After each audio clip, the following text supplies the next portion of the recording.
Hello everyone, welcome back to commerce Nagari. Commerce Nagari में आपका स्वागत है। मैंने आपसे प्रॉमिस किया था कि हम अपनी पूरी क्लास 11वीं अकाउंटेंसी 120 डेज के अंदर कंप्लीट कर लेंगे। तो आज हमारा 120 डेज सीरीज का थर्ड डे है, जिसके अंदर हम आज पढ़ेंगे T shape account. T shape account क्या होता है, इससे पहले वीडियो में आपको बता चुका। टी शेप अकाउंट हमारे पास कैसे बनता है वो आज हम इस वीडियो में देखते हैं।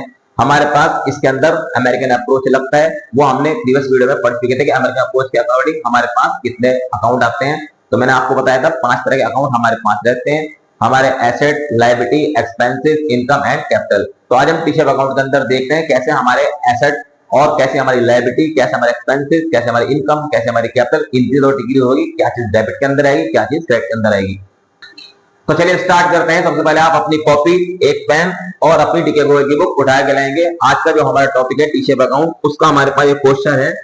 चैप्टर 6 है, अकाउंटिंग इक्वेशन है, बुक्स डीके गोयल की हमारे पास, और क्वेश्चन नंबर है हमारे पास 18। तो स्टार्ट करेंगे सबसे पहले क्वेश्चन नंबर 18 से। क्वेश्चन नंबर 18 क्या कहता है हमें, open T shape account for machinery, मतलब मशीनरी का टी शेप अकाउंट बनाना है। Right the following on the proper side, और जो प्रॉपर साइड पे लिखना है। तो हमारे पास मशीनरी एक एसेट्स है, तो सबसे पहले हम इसका परफॉर्मा बनाएंगे। परफॉर्मा कैसे बनेगा, हम यहां लिखेंगे डेट, यहां लिखेंगे पर्टिकुलर, यहां लिखेंगे अमाउंट, फिर लिखेंगे डेट, उसके बाद लिखेंगे पर्टिकुलर, उसके बाद लिखेंगे अमाउंट।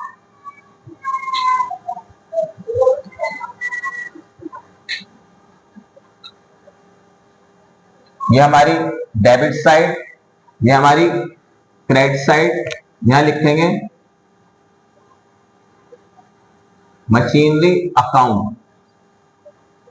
अब सबसे पहले देखते हैं हमारे पास क्या रूल अप्लाई करेंगे। मशीनरी हमारा एसेट्स है, एसेट जब भी इंक्रीज होगा तो जाएंगे डेबिट वाली साइड, और मशीनरी हमारा एसेट्स है, एसेट जब भी डिक्रीज होगा तो जाएंगे हमारे पास क्रेडिट वाली साइड। तो हम अकॉर्डिंग टू क्वेश्चन देखते हैं हमारे पास सबसे पहले क्या गिवन है। वो कहता है हमारे पास मशीनरी परचेज 5 लाख, हमने मशीनरी परचेज की। हमारी मशीनरी कब बढ़ेगी, जब हम मशीनरी को परचेज करेंगे। तो हमने मशीनरी परचेज की, हमारे पास यहाँ डेट के अंदर 1 2 3 4 5 गिवन है, तो इसलिए कोई मंथ गिवन नहीं है, कोई ईयर गिवन नहीं है, तो हम यहाँ ना मंथ लिखेंगे ना ईयर लिखेंगे, अकॉर्डिंग टू क्वेश्चन चलेंगे। क्वेश्चन के अंदर सिर्फ पॉइंट दे रखे हैं, 5 पॉइंट है। 5 पॉइंट के बाद हमारे क्वेश्चन कंप्लीट हो जाएगा। तो सबसे पहले यहाँ लिखेंगे फर्स्ट में, ये कहता है मशीनरी परचेज, तो हम यहाँ पे लिखेंगे टू बैंक। आप बैंक या कैश कोई भी ले सकते हैं, लेकिन हमारी जितनी भी बड़ी अमाउंट की ट्रांजैक्शन होती है हमारे पास, वो हम बैंक में ही करते हैं, कैश में नहीं करते। तो आप यहाँ बैंक लिख के ब्रैकेट में परचेज डाल देंगे। दूसरी बात, जब भी हम किसी भी चीज का अकाउंट बनाते हैं, किसी एसेट्स का, लायबिलिटी का, इनकम का, कैपिटल का या एक्सपेंसेस का, तो उसका नाम कभी भी इस पर्टिकुलर के अंदर नहीं आता।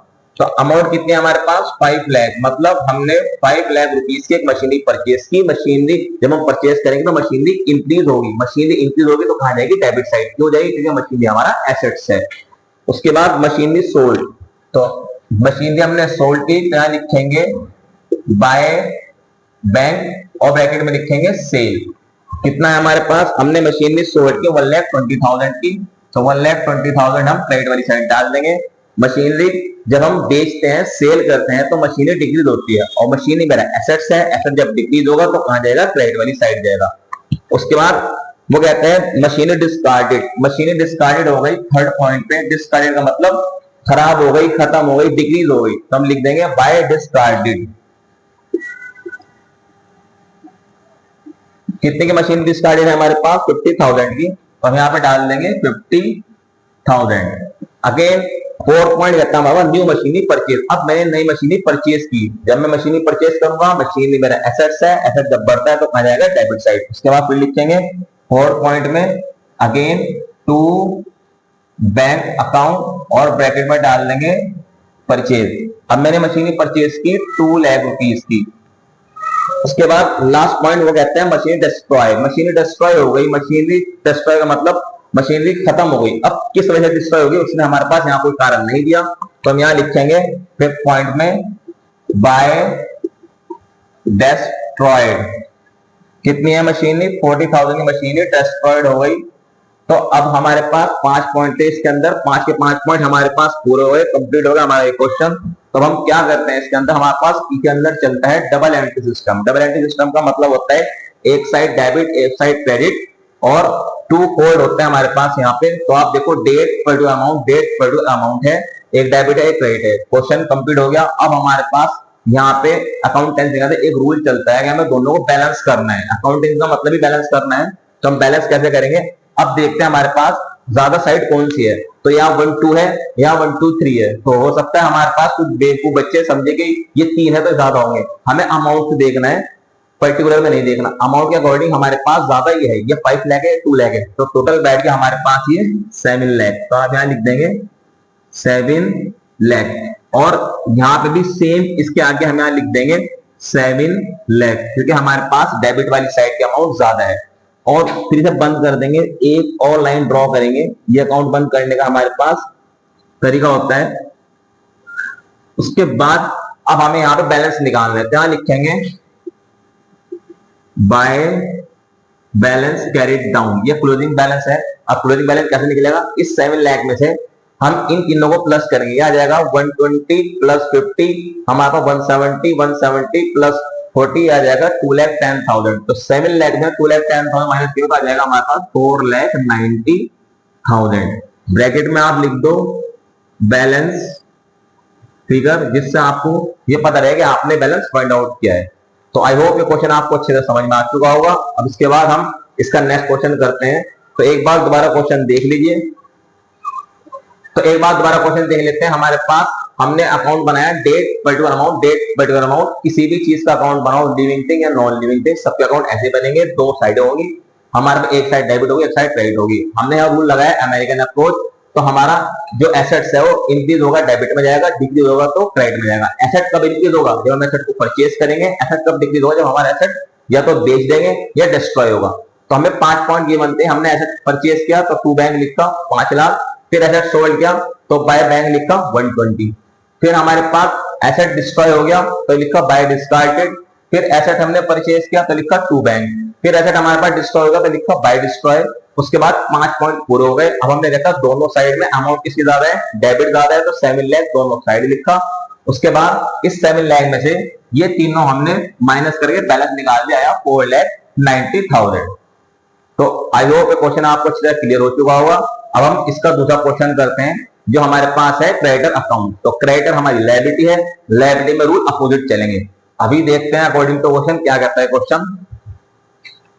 अब हम देखते हैं हमारे पास 19 क्वेश्चन है। इसमें हमें क्या बनाना है, क्रेडिटर अकाउंट बनाना है। क्रेडिटर का नाम है रघुवीर। हमने सेम अकाउंट बनाया, date particular amount, date particular amount. मैंने आपको बताया, मैं बार बार बताता हूँ आपको, जब भी हमें कोई भी अकाउंट बनाना होगा, हमारे पास किसी भी लिविंग थिंग का, नॉन लिविंग थिंग का, या किसी भी एसेट का, लाइब्रेरी का, हमारे पास एक्सपेंसेस का, इनकम का, कैपिटल का, सबका जो हमारा परफॉर्मा है वो सेम रहेगा, सेम अकाउंट बनेगा। बस हमें ये देखना है कि हमारे पास डेबिट में क्या चीज आएगी और क्रेडिट में क्या आएगी। अब क्योंकि हमने इससे पहले एसेट का अकाउंट बनाया था, मशीनरी अकाउंट बनाया था, तो मशीनरी बढ़ रही थी, यानी एसेट बढ़े तो डेबिट में जाएंगे और एसेट घटे तो क्रेडिट में जाएंगे। लेकिन यहाँ पर रूल अपोजिट होगा, ये हमारी लाइबिलिटी है।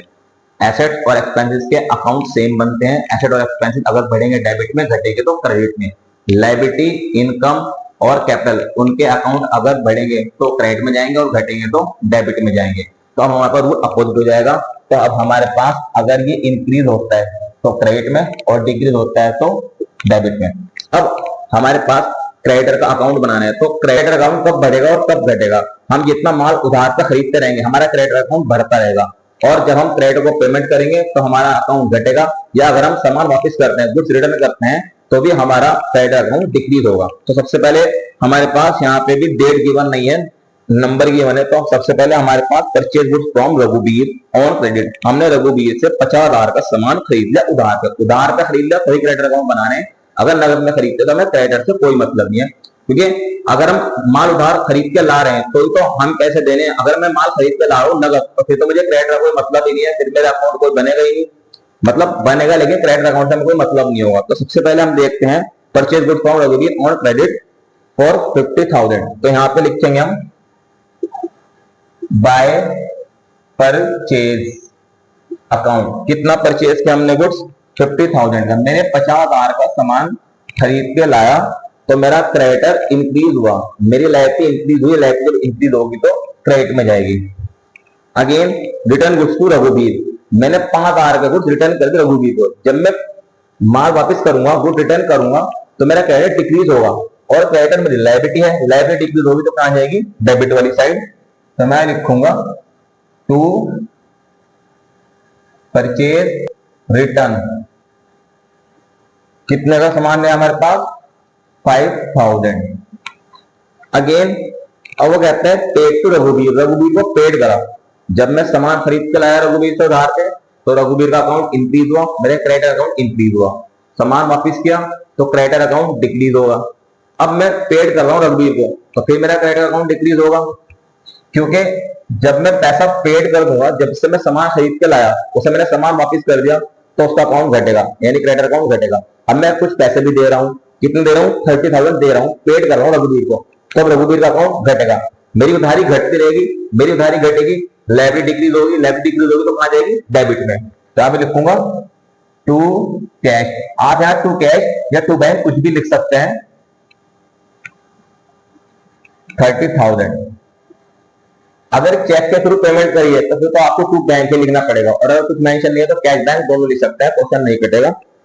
उसके बाद 4 में हमें फिर पेड गुड्स फ्रॉम रघुवीर और क्रेडिट। अब हमने उधार पे फिर सामान खरीदा रघुवीर से, अगेन हमारी लायबिलिटी इंक्रीज होगी, तो फिर यहां लिखेंगे